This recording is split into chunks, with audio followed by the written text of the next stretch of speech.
Okay, everybody. Well, welcome. It is how to systematize your job search. I hope you're doing well on this Tuesday afternoon, wherever you are located around the world. It is February 6th, 2023. All right. So today we're going to talk a little bit about what it means to systematize your job search. Job searching is all about processes, and it can be an overwhelming process because it involves doing a lot of different things at once. And so we're going to talk about what that doing a lot of things at once actually means and how you can focus on a particular framework to help get you closer to where you want to be as you job search. I know many folks have been laid off or have experienced economic disruption over the last couple of months. And so I'm here to hopefully help you discover a process that can at least clear your mind because this can be such a daunting and confusing process. So, who am I? I know many of you have joined me here on this webinar before. For those of you who are here for the very first time, my name is Albert. I am the founder of Albert's List, a job search community of 49,000 members on Facebook that supports the presence of job seekers, hiring managers, recruiters, consultants, and other entrepreneurs. And so, I encourage you all to join Albert's List. It is a Facebook community. I know we have a lot of people waiting in queue right now, but please let me know you found me here and I will get you in. You can also connect with me on LinkedIn. My LinkedIn is linkedin.com/in/Albert Chen, and you can find me there as well. Let me know that you found me over there. So today's agenda, we're going to talk about the state of the job hunt because as I say in all of my webinars, it's important to know where we've been so that we can understand where we're going. Then we're going to talk a little bit about the frameworks that matter around understanding your job hunt. You're going to learn a whole new system that I think most of you probably have thought of the individual elements today, but probably have not understood all of the things individually speaking. So we're going to talk a little bit about that. And then I'm going to give you guys some surprises that you can go home with because we all like a free gift at the end of the day. So, to start off, we're going to talk about the state of the job hunt. For those of you who have been to my webinars in the last month, this should be of no new news to you as we talk about where everything is, right? So, as you know, we're now in February. January was chock full of layoffs, and we've been doing layoffs for the past 2 years. As companies both go back to normal from the pandemic time, as companies realize they overhire, and as things like inflation start to have hammered us for quite a while and have led to these increased number of layoffs. As you can see, we peaked in January 2023 when Facebook and Google and many of these major tech companies laid off in swaths, many in the case of Google and Facebook for the very first time in their company history. And so, this has been sort of a downward trend since then, but we're still continuing to see layoffs here in January and early February as companies adjust themselves for the beginning of the new year and also make excuses like saying that they are laying people off for macroeconomic concerns or for the more popular reason because they are pivoting and transitioning to AI, which has been really hot for a while now. If you've also watched the job search situation, you also know that despite all of this craziness, whether you believe it or not, unemployment has stayed low at 3.7% over the last couple of months and continues to remain low and continues to sit at all-time 50-year lows despite all this disruption because other industries continue to be strong, notably healthcare, notably government, and things that don't necessarily lie in the tech field. And so, what does that mean? We're also coming into a year where we're in another year of transition. This is just one of many predictions that you see on a regular basis around what exactly it is that the economy is being hit with and the future of work. Right? The future of work is a famous topic that we all love to talk about and hear. because it continues to be this issue of how work continues to change as folks want to be remote, as folks demand more salaries and so forth. And so the ones here that I want you to notice that are relevant to us today is, the cost of work, rising salaries, and how that's changing um, uh, as uh, as workers become more expensive, but companies try to trim back. The emergence of AI, which is number two and number five here, and whether companies will actually cut employees because AI has increased that level of efficiency, and then generative AI and so forth. And then as we look at more and more or rather more and more baby boomers retiring, what we're going to see in terms of that replacement in the workforce. And so that's going to be a really interesting time in general. So, as we look at where the market heads, I think the other thing that I also look at in terms of the future is when you see these large companies laying off and moving towards various areas, an area of push pull that is always interesting to me is the startups that get funded. I know many of you here come from the startup world or were interested in this because of the startup bent. And so this is important to talk about because what startups and what venture capitalists invest in is oftentimes the flavor of the year, the flavor of the month in terms of what's important to people. And so I like to track on a quarterly basis the largest funds that were, or rather the largest companies, or rather the companies that received the largest rounds when it came to startups. And so what does that look like over the last quarter, right? This is, according to Career Builder Insights, the largest fundings that happened last quarter, which was October, November, and December.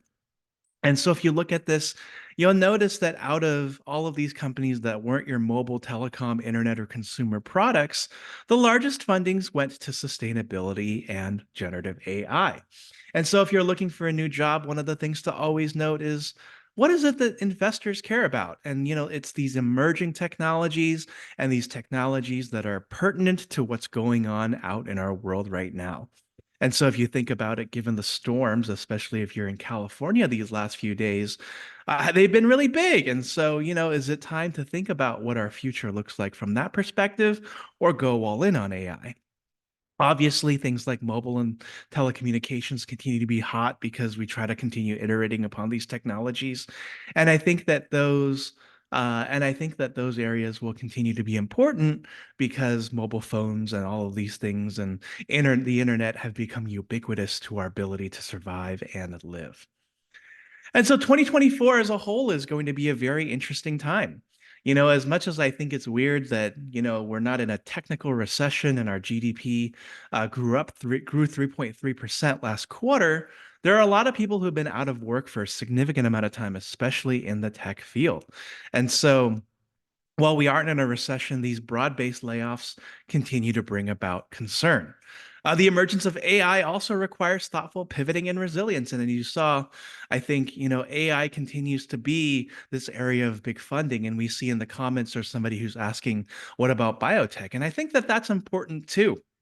I think that one thing to think about as we move into the new year also is that as we go on the heels of the pandemic, the search for new medicines, the search for cures, the search for being able to solve aging is always important and always big. And so when you think about that, I think biotech continues to be big as well. They did not crack the top 10 funding rounds, however, for Q4 2023. Check back in a quarter when we do this, maybe in early April, whether that holds up and whether we get some new biotech rounds going on.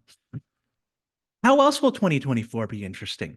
So, understanding the ongoing trends is always going to be key for your job search. You want to really be able to navigate your job hunt and navigate it effectively. And finally, the most important piece is no matter how well or how bad the economy is going, having the right framework at the end of the day helps you guide your next steps. And that's what we're going to talk about. And then I'm going to go into each of these pieces bit by bit because even though I know many of you are familiar with them, it also helps to maybe think of some of these in a different light as well. Um, Nish asked a question. How do you see the biotech industry doing with respect to AI during the first 2 quarters in 2024? So I'm just looking at the data here for where the biggest fundings. As somebody who looks at overall job search trends, I think one of the things I did see towards the end of last year was that there were a lot of biotech companies and pharmaceutical companies still hiring, especially in the South San Francisco area. I think that there's a lot of funding that goes into these places already. They may not be in the $500 million range, but they might they are very well in the $1 to $300 million range, which is still very significant, but doesn't crack the top 10 of lists. So the next piece is we're going to talk a little bit about our job search. And, the question that I always have asked myself over the years is as I run my community of 49,000 people, it's always interesting to see who gets jobs and who does not. And, you can chalk it up to things like attitude. You can chalk it up things to like their life situation or their willingness to move and so forth. And I wondered why do some find jobs faster than others while others struggle? And how do we make sure that everyone has the equal same fighting chance? And the way as I think as any maybe job search philosopher, I go to work and I think about what holds people back and why maybe some people go for job hunts that are 6 to 9 months long and maybe go in an entire year without having a job while there are other people who find jobs in 3 to 6 weeks or less.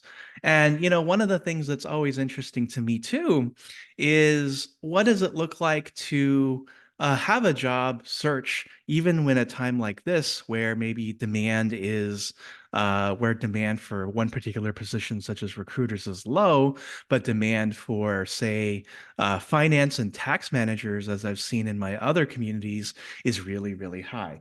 And so that's always an interesting one. And so the way I looked at it was I went to something that's always been familiar, and this is Maslow's hierarchy of needs.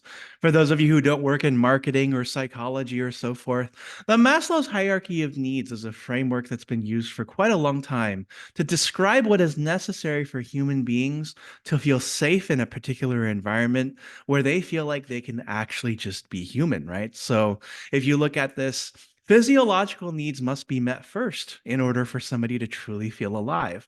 They have to have hunger satiated. They have to feel like they're not thirsty. Having a home is important. Having a certain level of intimacy. Then you move up into being able to live in a safe environment where you can express yourself. And then moving all the way up to self actualization, where you feel like you are able to express yourself, but not only do that and be philosophical and be a deep thinker and have time to think is really, really important. If you're always down at the very bottom rung of the Maslow's hierarchy of needs, it's what I also otherwise describe as being in constant survival mode. And so I took the Maslow's hierarchy of needs and I turned it into something new. And I called it the hiring hierarchy. The hiring hierarchy is what I describe as a framework that really covers what is needed in order for you to get hired right now. The hiring hierarchy talks about the priorities and the interests that companies require out of their employees and out of their prospective candidates in order to really even show up for a role. And so, in some ways, I'm thinking the way I thought is if you have the very bottom rung, which is, hunger, your attitude, your hustle, self-awareness, your ability to be resilient, and your ability to be committed, you can pretty much get any job you want right now. And this is just to mean that uh, um, if you wanted to go and get a job at McDonald's this afternoon, all you really need to do is show that you have the attitude and the resilience to handle customers, and you can get that job right now. However, if you wanted to become a CEO of a large Fortune 500 company, you also need to have vision, dynamics, metrics to show that you've done well in the past, and a sense of leadership in order to lead a lot of different people. So today we're going to be covering a little bit of both in terms of the bottom rung and the top rung. What many of you might be thinking as you look at this previous diagram on this page is that there's a lot of elements in here that are understandably very, very intimidating.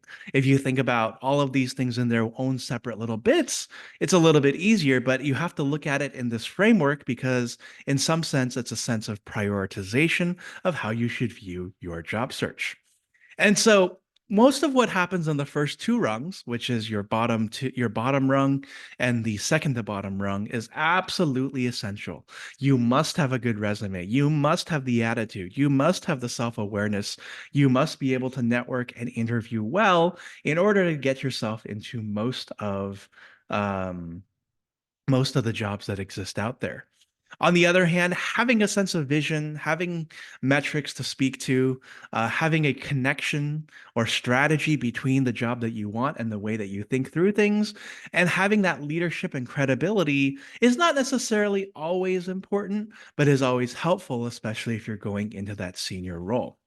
And so now that we've looked at this entire framework, I want to talk a little bit about each of these various different rungs and how they matter within your job search and how you can use each of them. As you know, we do separate webinars on each of these different topics.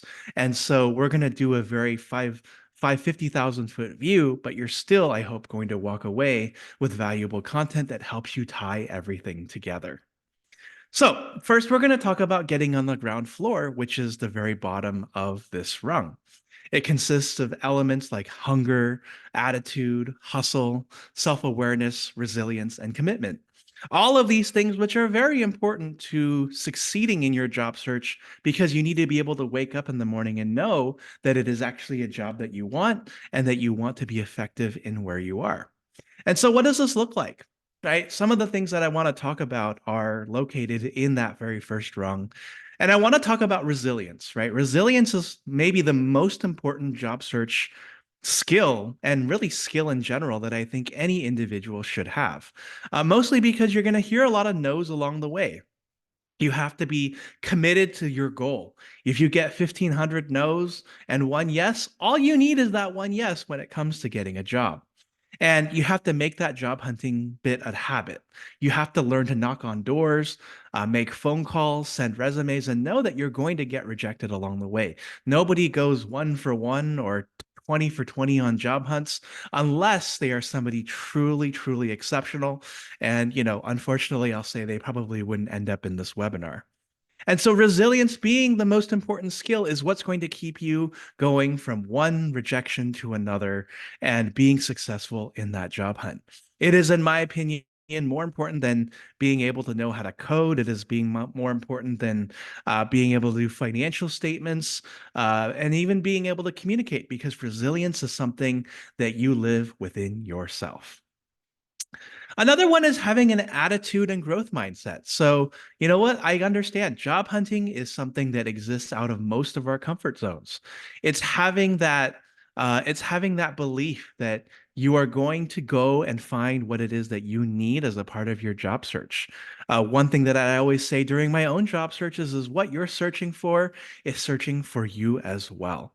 And so when you're in that job search, it's important to know that you can only focus on what's within your locus of control. There's a million things going on out there. There are millions of people who are job hunting, and being around the right people, having that level of accountability, and having the right attitude makes all the difference. The final statement I want to make is that also having the right approach is important too. I know many of you, and we were in this for a while, which was during the 21-21 to early to mid 2022 phase, where it was all about the great resignation. You could go and leave your company and get lots and lots of jobs and um, end up being ahead. But now that time has ended. And so you cannot take a great resignation mindset into a return to office world.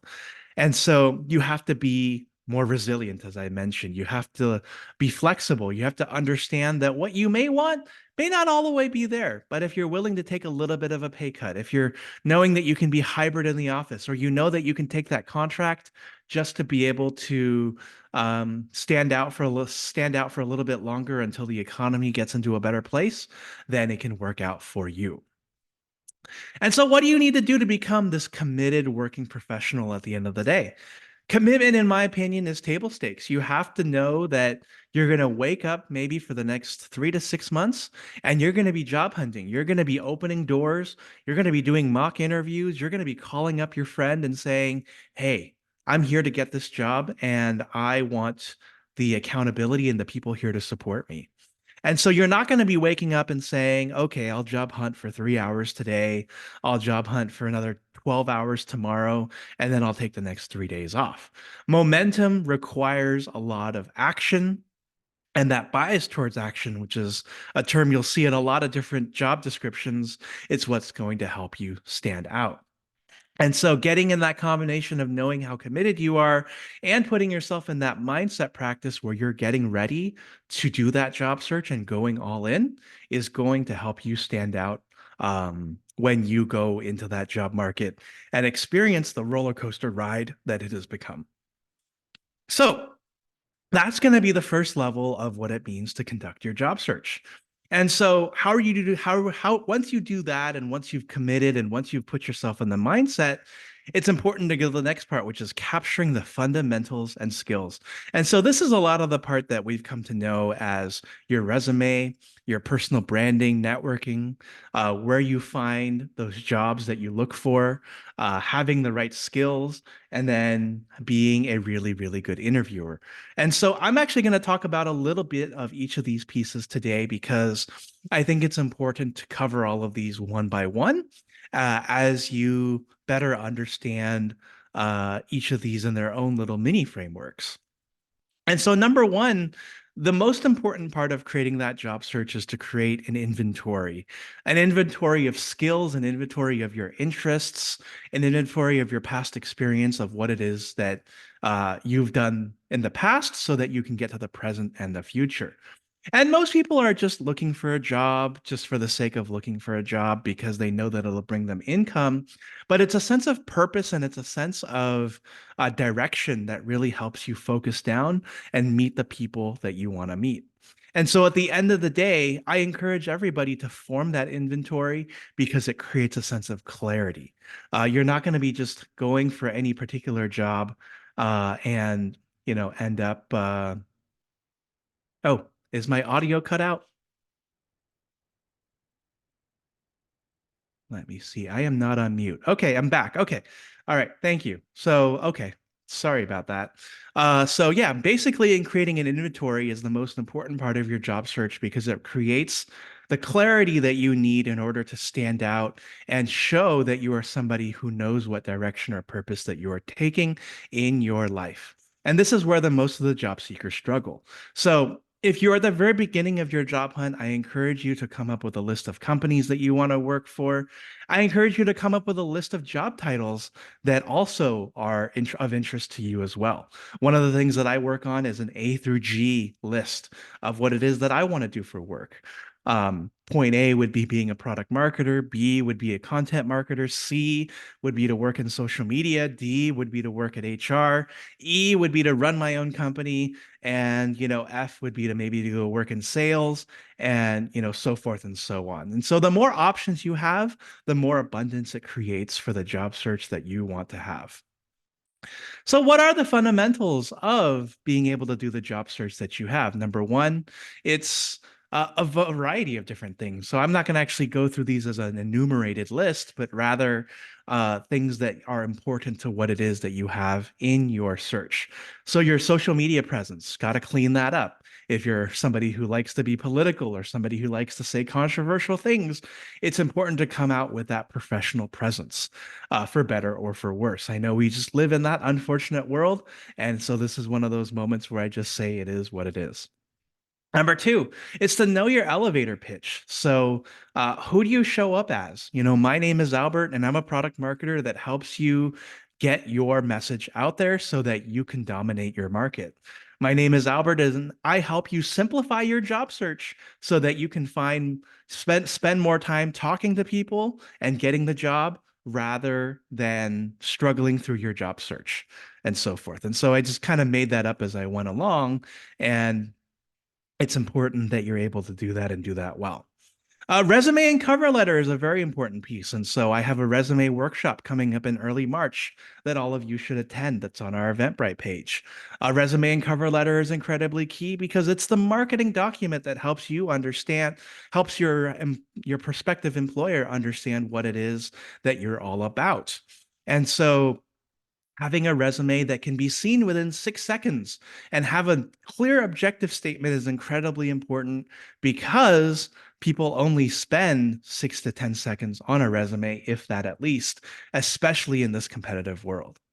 And so the other piece for that that kind of goes on the opposite is even though you might have your resume, you also need to be well networked and also be in associations that serve your career and career interests. And so if you're a marketer, then maybe you're part of Product Marketing Alliance. If you're an engineer, you have your respective organizations that you're a part of as well. And going into those to get the referrals, it's going to be incredibly important. And so finally, number three and number four is knowing where you want and knowing where to go and find that. So we talked about having that inventory of your skills, that inventory of companies that you want to work on. The closer you work and align yourself with that inventory, the more important it is. So when it comes to my day job as a product marketer, I'm looking to work in software as a service organizations focused on anything that's related to cloud, analytics, AI, office-based applications, where I can create content, help bring products to market, launch those products, and do meaningful work that I can measure. And so the more that you become clear with that and the more that you articulate that well, the more recruiters are going to say, okay, I have a client who's doing that and direct you over that way. Yep. So resume fundamentals, I know I just mentioned that, the 6 second rule, focus on your highlights, be skill driven, and also be results driven. And so within that resume piece, it's important to not oversell yourself with too many bullets, but be a person that a recruiter can see within 6 to 10 seconds what it is that you've done, and then see what it is that you've been able to create when you're there. And so where we have a question here where we say, like, what if you're a generalist set of skills that's applicable across multiple industries? That's where you end up writing multiple resumes for a tailored job description, and you still focus on the results at the end of the day. One of the things that I notice the most about resumes when I see them written is that most of these resumes tend to focus simply on the duties that one person conducted. They don't talk about the impact. Uh, the they don't talk about the impact. They only talk about the duties that are within the job description. And that doesn't help you stand out because you look like everyone else. And the whole point of going into your job interview is to look special so that you can be different. And so that because you have those differences, you can ultimately get hired. So, self-awareness is also an important part of your job interview as well and your job search. I think I've mentioned this already 3 times. So it's a really important thing to talk about, right? Knowing what it is that you want, focusing on that level of abundance in your career, knowing what skills are transferable, and creating that list of jobs that you qualify for. I cannot emphasize hammering this home because the more you know this, the easier your job search will become. If you are merely firing off resumes into the ether of LinkedIn and not getting something back because you don't know what you are getting exactly the results that you should be expecting, which is nothing because you are not showing that clear level of focus. If that is the one thing you take away from this webinar today, then I will have considered myself successful because you have gotten exactly to where you have learned exactly what your problem has been in this job search so far. Personal brand fundamentals is next. So knowing what you want is, this is part two. And so you're going on offense. You're figuring out what it is that your social media presence is. You're having a message that resonates with others. You're still creating that list of jobs to apply for and that elevator pitch. You should be constantly introducing yourself to new people, constantly introducing yourself on your social networks and sharing what it is that you do and what it is that you're looking for. And so for all of those of you who are maybe even right now, go on your LinkedIn write an introductory post. Hello, my name is so and so, and I'm looking for a job doing something and something. Can you share this with a friend and let me know if they may be hiring? And, if you want to, send that to me in the email afterwards. I'll react to it and I'll comment for reach. So then the final thing is, where do you find your jobs? So a lot of us are going to LinkedIn. We're hitting that easy apply button and we're hoping that it lands us something, which is, not always the best way to go about it, but sometimes it works, sometimes it doesn't. You have to find the websites that work for you, whether it's a marketing focused career site, an engineering focused career site, nonprofits, something local to your area like Albert's List can be. You're also networking. You're also going to your career center. Even if you're still in school, you are going to your career center, or even if you're out of school, you're going back to your career center so you can take advantage of the alumni offerings that are out there, even if you've been out of school for a while. And so with those, I'm going to transition from the fundamentals and I'm going to go into something that's also equally as important, which is to understand what's at stake. And so as we get into the next part, this part's going to be a little bit more about job interviewing as you master those fundamental skills. And so what does it mean to talk about what's at stake, right? The stakes, as I like to say, in various movie lines, are too high to ignore. A lot of us like to go into jobs thinking about what's in it for us. We're in there for the paycheck, we're in there for the experience, we're in there because maybe it's a really cool company. But we always tend to forget that a company does not open a job unless there is a need for that job. And by the way, if a company could go out into the world and not have anybody doing a job and just make money and have 100 and have infinite number of profit margin, it would probably do that too. But unfortunately, jobs as we know it are not currently that way. And so as you get into the job interview, it's understanding what it is that you need to articulate in order to understand what it is that the people whom you work with find important. And so this first slide here talking about what's at stake is addressing, why does a job even exist in the first place? What is it in your role and what matters and what doesn't matter? And what I mean with all of these questions is to understand strategically and being a strategic business thinker, why any particular role must exist in the first place. They're not just hiring that marketing person. They're not just hiring that accountant or software engineer so they can sit there at home or sit there at their desk at work and twiddle their thumbs. They're doing it because there's a true revenue opportunity where somebody can make a difference, where somebody can add value, and ultimately, with that added value, take the company to the very next level. And so, when it comes to what's at stake, there's a lot of things that are at stake when it's in consideration to this job. There's what's in the middle for you, which is always very important as it relates to the money that you want, the benefits that you want, why you've taken a job at all in the first place. But then beyond that, there's also thinking about what it is that matters to all the various stakeholders that you have in the job that you're working in.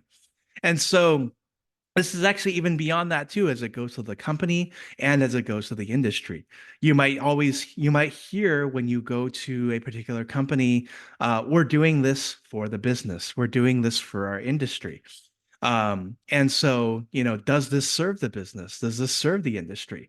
And all of those things matter at the end of the day, because as an individual candidate, your ability to successfully accomplish the job as somebody who's in that role is going to be important because they want to have some kind of return on investment. And so you have to think about what's at stake for your customers. If they purchase your product, how does that transform their business? How does it make them stand out within their own industry, especially if you're a service provider? If you are working with your boss. What is at stake for your boss? How do you make them look really, really, really good? And by the way, that's a really good interviewing question because a lot of people go into jobs thinking that it's just for them, but it's not for the person who is above them. So, how do you create clarity for your boss? How do you make them look good in their quarterly business reviews and so forth? And what do they need help with that's going to make them get to the next level of their career? What's at stake for your colleagues? It's often a chance that if you work in a company that's more than 5 to 10 people, you have collaborators whom you are working with in order to get things done. And so, as somebody who has a ton of colleagues, you may want to know what helps them out as well, because that, gives them the feeling that they can rely on you to get to the next point in their career. It's one of those elements of you rub my back and I will rub yours. Then going to the two biggest things that are in consideration, but something that may seem very small to you is what's at stake for your company and what's at stake for the industry that you work in. And when you think about this, it's why does a company even exist today? What is the problem that it's trying to solve? And how do you help your company solve that problem and get to the future? Are you helping promote something? Are you designing something? Are you counting somebody else's money so that they can be in compliance? Are you helping recruit? Are you helping manage day-to-day people operations so that people are happy with each other? Right. And so that's how it relates to the company. And then to your overall industry. What is going on today that is so important that must occur that you can play a role in that is going to help you take that company to the next level? There's no quiet quitting here. Um, there's no going on TikTok and thinking that you're doing a day in the life.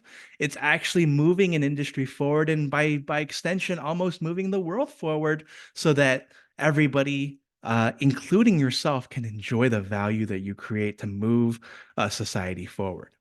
And so, how do you determine what's at stake, right? You do everything from doing your research, you read up on the company, you go to their financial statements, you look at how they did their stock markets, you do the 360-degree view, you look at where the company is good and where the company is bad. Not all companies are perfect. In fact, no company is perfect. And so, you have to understand that it's got to be something that fits for you.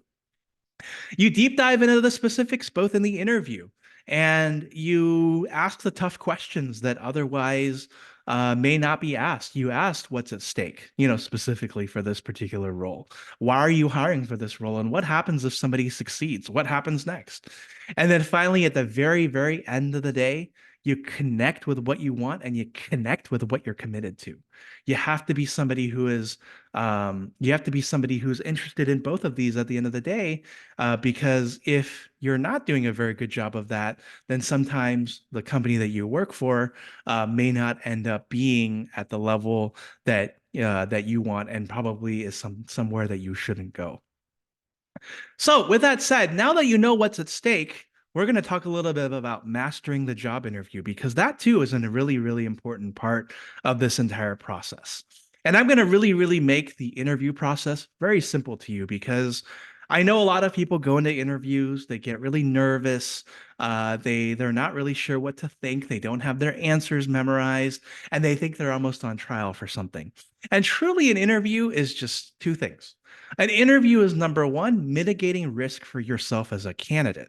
And number two, it's selling yourself as the best solution possible. Again, as we said in the stake section, a company would not have a job role open unless it absolutely knew that it needed to hire for something. And hiring or bringing somebody in is always a risk, because you are possibly changing the culture of the organization, or you are changing the dynamics of how people interact, or you are possibly adding even more cost, which you most definitely are, because salary and benefits is a cost. And so I like to divide these two into two separate buckets. Mitigating risk, I like to think of is trying to figure out how to avoid avenues of concern, and then selling yourself as the best solution is creating avenues of excitement. If you've ever been on a date, if you've ever been in a really good job interview, an avenue of excitement is when somebody asks to learn more about what it is that's going on that you did in a project or something that you did in your life that really makes them wonder, oh, is this person a really good fit? And from there, you generally learn that you could be, because there is that spot on match. It's all about matching. And so let's talk a little bit first about what mitigating risks look like, right? So companies are looking for red flags. And in an especially competitive market right now, where every dotted I and uncrossed T and spelling error in your resume and mismatch within your skills to the job description, all of those are red flags that if you give a company an easy excuse to say no, they will absolutely say no to you. And so in those competitive markets, reducing and mitigating that risk is especially important. And so you have to show up with the attitude. You have to show up with the ability to hustle and hustle in a sense of, mindfulness. And you have to really show that you're willing to do that work. There is no room for laziness. And so once you've make sure that you have dotted those I's and crossed those T's and shown up in the best way that you can possible, it is important to know how to position yourself as the one. And so positioning yourself as the one, no, it means that you're not psyching yourself out. You're already at the interview. Companies want you to do well. And you have to showcase that you have the problem or you have the solution for all the problems that they have. You have to be able to know how to identify what's at stake, as we mentioned in the previous section. And you also have to tell the stories that set you apart from the others. And so you have to know what they're asking for, and you have to increase those avenues of excitement. And so, how do you do that? Number one, you write down the stories that you know are going to be important as every part of the interview, especially if you're someone with experience. If you're somebody who's worked for 5, 10, 15 years, you have all the stories to be able to tell in those star questions or situational questions where somebody asks you about a time where you failed or succeeded in what you did next. You need to have all of those in a Word document with those answers nearly memorized so you can tell the right stories so that hiring managers know that you know your stuff. Um, in addition, you have to understand what's at stake for the business, right? So you have to ask the right questions. You have to be insightful. You have to connect the dots. You have to notice that, say, maybe the company had a really fantastic quarter. And so they're hiring this role because they had that fantastic quarter. And so, what ideas can you bring in to help make them have an even better quarter the next time around?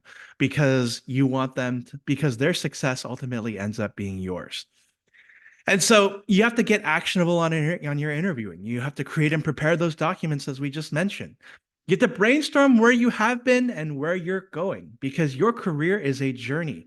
And being aware of what that journey looks like is incredibly important because it showcases that you are in control and understanding of where you're going. So even if you're looking for a 3-month contract because it'll help tide you over into that next job, you have to take that contract for a reason. You can't just be taking jobs to take jobs, even if it's just to pay your bills for better or for worse.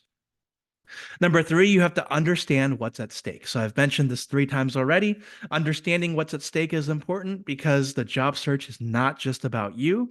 It's about those who you will be serving, as well as the company, as well as the industry that you're going to be sitting in. You have to be aware of how your stories are going to create avenues of excitement and avenues of concern. I know many of us have been laid off here over the last 6 months to a year. And so it's going to be easy to say, oh, well, why did you leave your last company? Saying something like, oh, I left because I was not a good fit, or I left because I was fired, is going to immediately hike up those avenues of concern because it might show that you are not a good cultural fit. However, if you say something else along the lines of, well, I was at this company for a while and they were concerned about their macroeconomic conditions. And so me and many others were laid off as a result because they wanted to right size their business. And I am here today because I believe that I can take the skills that I learned at that job to help you in this new organization, and I can do A, B, and C, is going to stand out a lot more because it shows that you are empowered. It shows that you are in control and that no matter what happens to you, you can still bring value to no matter where you go. And then finally, you can practice your answers with a friend. And I encourage you to do this all the time and every time if you can be. So, Albert's List, we have a mock interview program.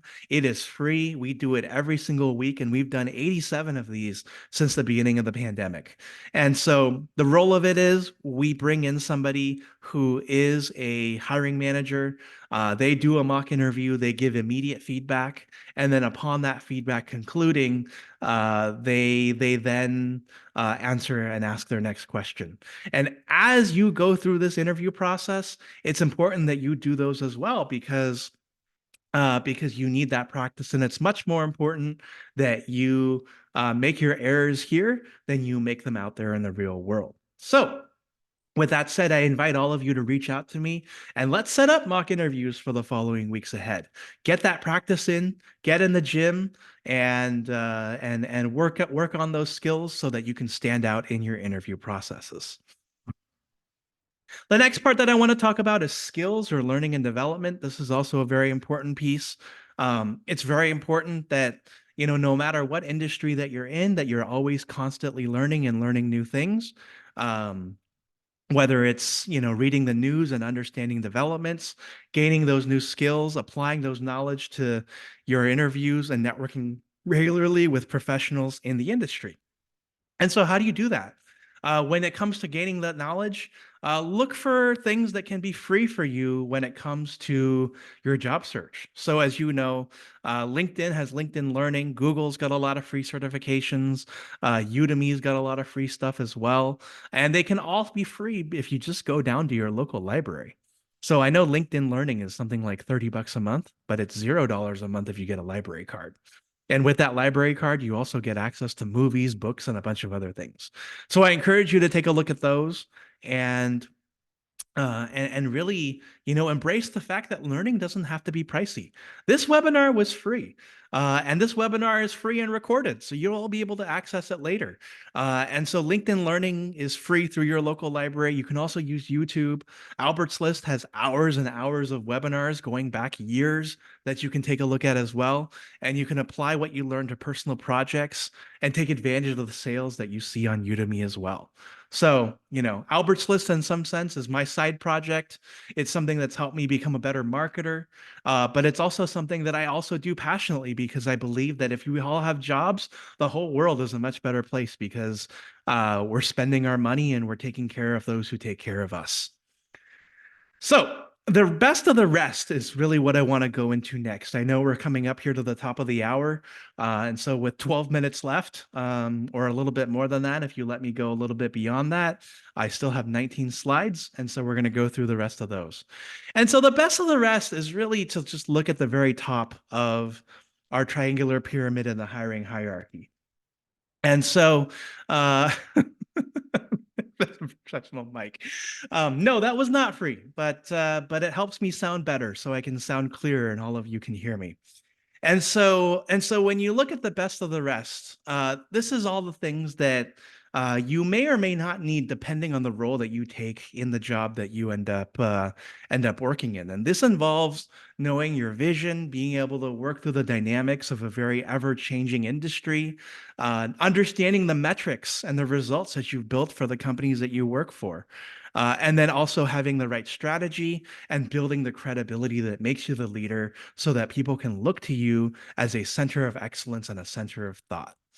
And so, what are all of these things, right? Dynamics is flexibility and really being able to weather the storm.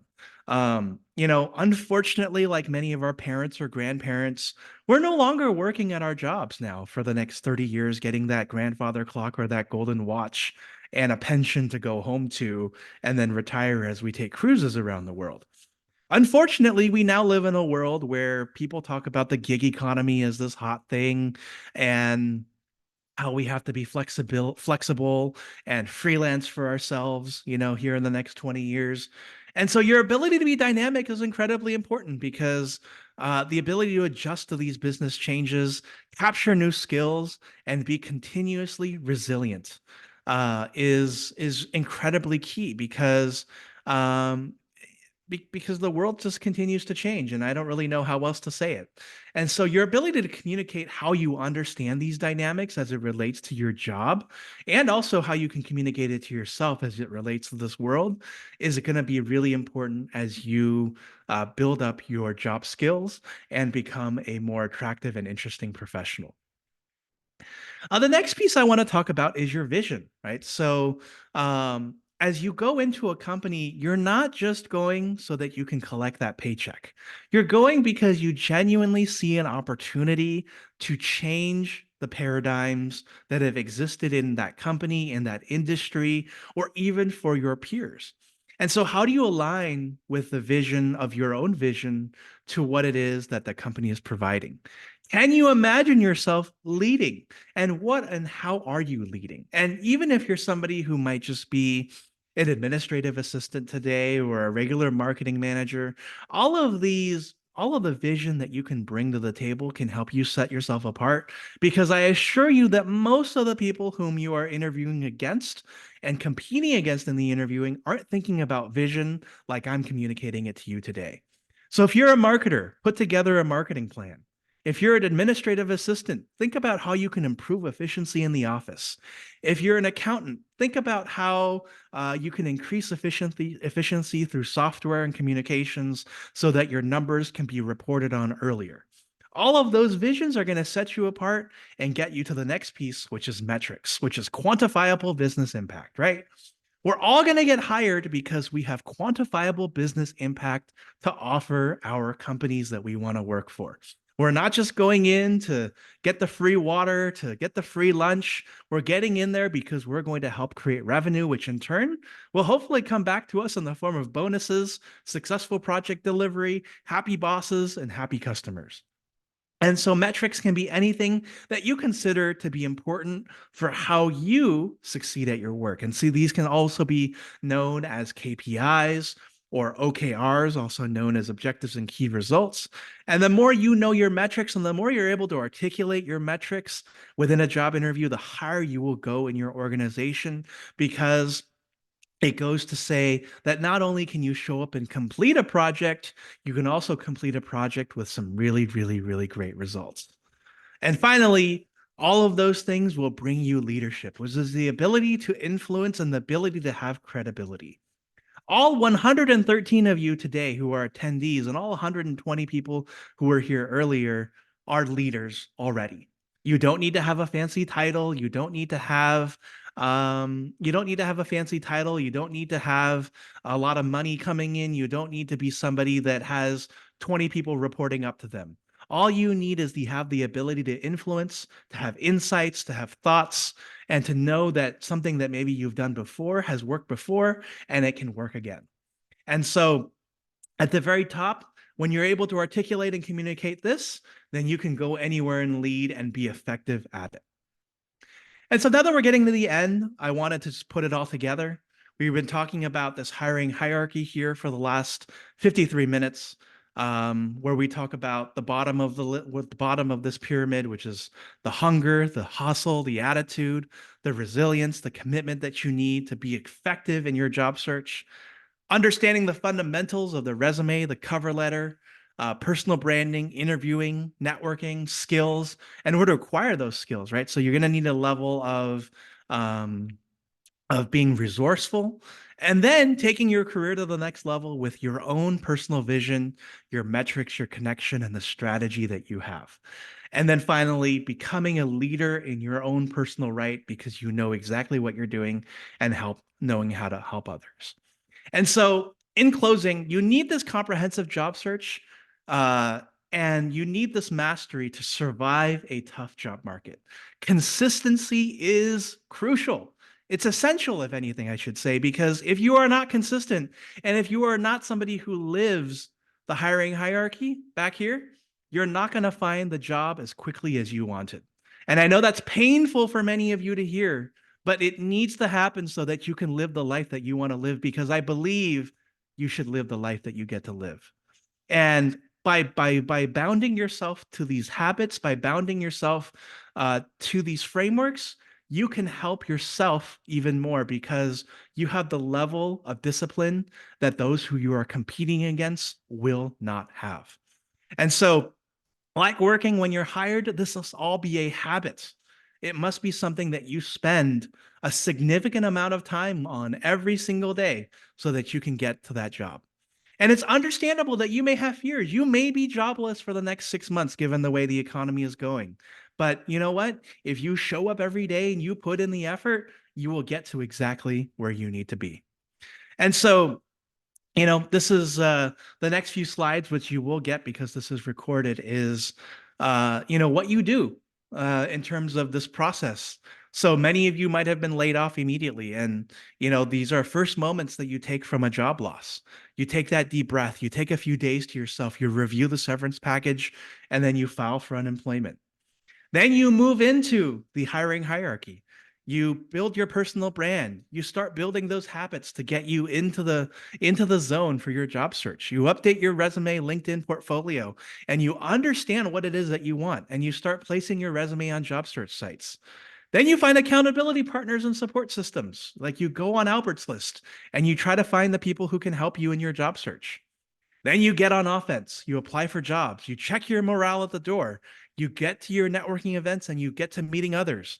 You practice that accountability that you got in that previous step. And then you fill up your calendars with lots and lots of interviews. And then while you're doing that, you preserve your mental health. You integrate learning into your part every day. You build a meaningful side project. You follow up because that's what every good salesperson and what every good job seeker does. And then you are prepared for just about anything. And then step 5, you repeat, repeat, repeat until you get that job. And you add in elements that you may not have earlier, such as your vision, your metrics, the leadership that you can provide into what it is that you do. So some closing thoughts. You know what? Look, it's all better with a plan. Determine your level of commitment. You understand your fundamentals. You have awareness of what's at stake, and you elevate yourself to the next level with the hiring hierarchy here. Because the more important it gets, the more it's important because it helps you get to that level of career freedom that you've always wanted to have. And so, with that, I will have a couple of things that I want to offer all of you before we leave. Number one, I want to invite you all to stay in touch with Albert's List and introduce yourself and ask for advice. We have many, many more advice posts. I see every single comment that comes through. And so, please be sure to indicate that you discovered this community through this webinar. And I will be very, very happy to add you and have you contribute to our multitude of conversations. Number 2, I want to help you apply this hiring hierarchy to what I like to call the Job Seeker Survival Kit. The Job Seeker Survival Kit is a set of 39 videos not spanning over 46 hours of content around how to job hunt, how to use elements of the hiring hierarchy, plus mock interviews that will help you get to your next level. I've valued it at $2,000 of content for just $17 today, and also for $20 a year for career office hours, where you can come in and ask me any single question that you want. And so take a picture of this slide. I don't think I can copy and paste it today, but I will also send it in a follow-up, and you will get this career code, the code in here, so that you can join us for these things. And then if you want even more accountability, we also have our upcoming 8 weeks to employed job search bootcamp. And so this is 8 weeks of group instruction and office hours with an optional upgrade to one-on-one coaching with $3,000 worth of coaching starting at just $295. It's led by me, Joe Cardillo, and Elisa, who are my Albert's List COAT bootcamp instructors. And you get access to a community of professionals and an always open LinkedIn private chat where you can talk to any of us. It has presentations by coaches, hiring managers, and industry leaders tailored just to you. And because I understand that job hunting is hard and that job hunting is particularly hard right now, I'm also making payment plans available. And so if you see the $295 price tag and you realize it's too high, I am always happy to work out a payment plan with you where you put down a $50 down payment now and you pay the rest when that job search is at a much better place. And so in that consideration, the boot camp, it starts on February 12th, 2024. And I'll be also sending out that sign up link here in a little bit. Okay, and so with that, I invite all of you to systematize and succeed. It is a tough job market out there. It is a world where it is incredibly competitive. But I believe with this perspective and with this framework, you too can be successful in your job search. So without further ado, I want to thank you all for coming to spend time here. I appreciate it, and I will chat with you all soon. Thank you all so much, and I'll see you in the community and in other events.